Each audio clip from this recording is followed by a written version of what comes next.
Welcome to a brand new series that we're going to be running on the channel. So this is a remake of a game that I played a lot in my childhood. It's actually the first ever game that I played on computer, and it's Pharaoh. So Pharaoh is a city building game, basically involving basically going through the history of ancient Egypt, going through building up cities, building up monuments. And kind of recounting some of the history that happened in ancient Egypt. So it's had a remaster a couple years ago, and it's come out with a few new changes to some older systems that we'll talk about. But the first thing I'm going to do, so I have played a little bit. I've actually gone through and actually finished off the campaign. Of the base game, at least, with another account. So, in the old Pharaoh, you had walkers go around, and they'd basically, as they passed houses, they would recruit employees for their buildings. I've gone ahead and I've switched this over to the global labor pool, which means that those walkers no longer exist. There's no need to worry about them. It's just going to all basically tie into our kind of max worker pool for the entire city. Because the old system, it was kind of weird in that it forced you to kind of build a couple of houses everywhere, even by your industry, and they'd just be slums, so you just forget about them the entire game. You pretty much give them, well, no amenities. They'd just be like crude huts. So we've gone ahead and we're going to get rid of that. And just have the global worker pool there. It's going to mean our houses are going to be nice and pretty. They're going to be kind of confined to their actual housing neighborhoods, as opposed to having to put like physicians and stuff in the industrial area. We can kind of avoid that. I'm going to also disable predators, and there is a reason for this. In the original Pharaoh, if you had predators nearby, and you had a police officer or you had a military building, we'll talk about military in a minute. If you had like a military building, like a tower, or you had a fort nearby that you could command the troops to go and attack, you could actually kill those predators. In a new era, you cannot kill predators with any of those methods. I've tested this and it doesn't work. And also there are a few bugs in terms of if there are predators nearby, sometimes their tiles can get bugged. So basically where they spawn on the map, is my understanding is, where they spawn on the map, that tile will be reserved for the entire game. And so that means that you can't build on that tile, and it basically means that essentially when you're building like housing neighborhoods or industrial areas and you hit one of these tiles that are reserved, you're gonna have to basically leave the space in there. And it just looks gross, and it's also they will kill people carrying goods, and then you'll lose those goods forever. So it's just, we'll just turn it off. It simplifies things a little bit. And defaults down here: storage yards, granaries, bazaars, and docks, all except none. So that means we can go through and actually kind of tweak things as we want to, and set up districts that specialize in certain things. Brilliant. And I think that's basically everything that I wanted to do in here, so I'll just go confirm. So yeah, I played through the entire of the campaign with global worker pool on, and also the predators on. The predators it's just not worth it. So we'll go ahead and start playing. So we're going to start a new family, and we'll type in Nedumvor. That's us. Actually, choose an avatar.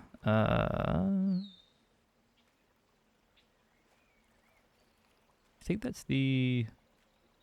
Is it the Upper Egypt or the Lower Egypt? I was confused.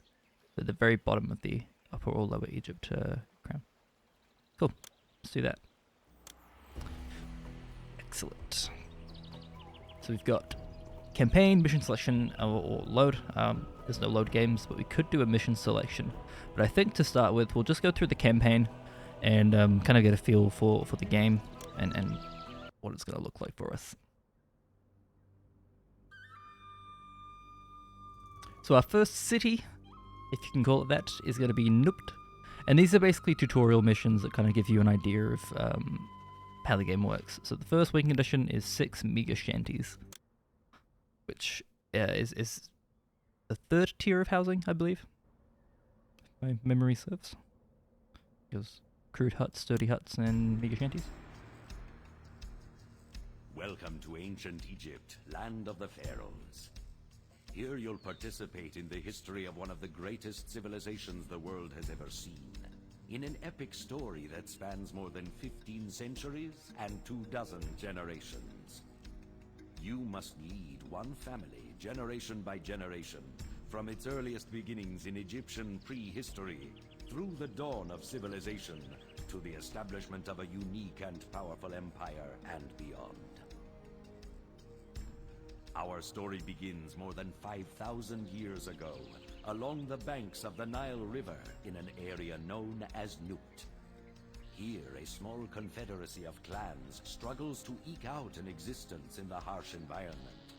With you at its head, your family leads this small settlement.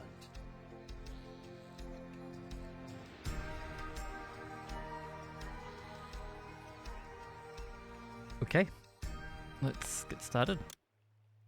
So, humble beginnings. The first things this village will need are housing, to provide places to live, and a network of roads. So roads, we'll kind of get to roads very shortly.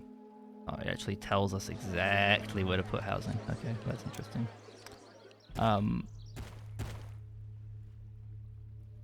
Sure why it's saying to go all the way down here.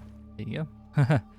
The Kingdom Road. The Kingdom Road is kind of important to know about. So basically, the Kingdom Road, all of your locations need a passage to them from the Kingdom Road. So the Kingdom Road is where traders will spawn, where villagers will spawn, and they'll enter the map via the Kingdom Road down here. So watch immigrants arrive until your city grows to 200 inhabitants. Do that to speed up the game.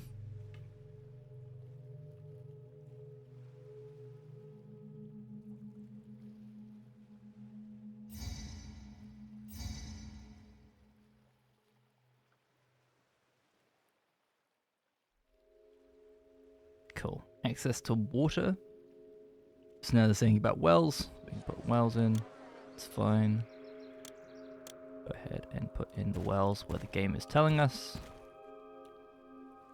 And everyone upgrades to these sturdy huts here. So sturdy huts, basically every time you level up a housing level, their needs will increase, but also their max occupancy will increase as well. So these sturdy huts are very easy to upgrade, and you can kind of spam them everywhere, and they don't really cost anything apart from water, which is free. But to upgrade them further, we do need some food, as it's saying now. So we'll go ahead and we'll get started on our food production. So we'll put down 2 hunting lodges. Oh, and I just skipped past something there. Hunters will now set out in search of prey. If successful, they'll bring the carcasses back to the lodge to be butchered. And then a cart pusher will walk them off to a near granary. So we'll go ahead and do that as well. Granaries are not pretty buildings, and so you want to kind of place them away from housing because it can prevent them from upgrading.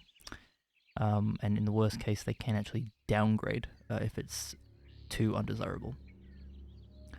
So we need to distribute the meat to the people. So that's the job of the bazaar workers.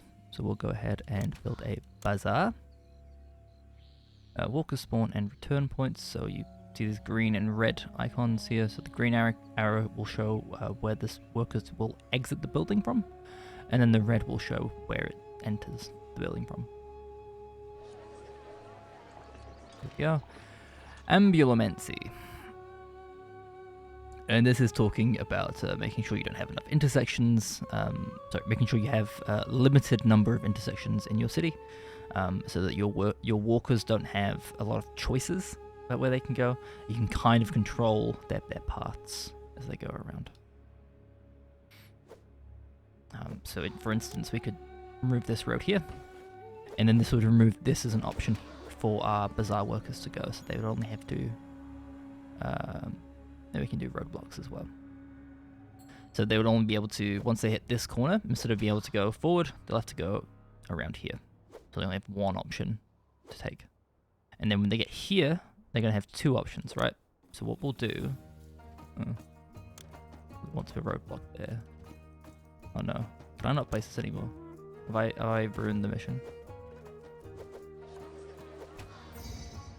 I think I've ruined the mission. Haha! Okay. Hang on, let's just restart. And we'll get back to that point.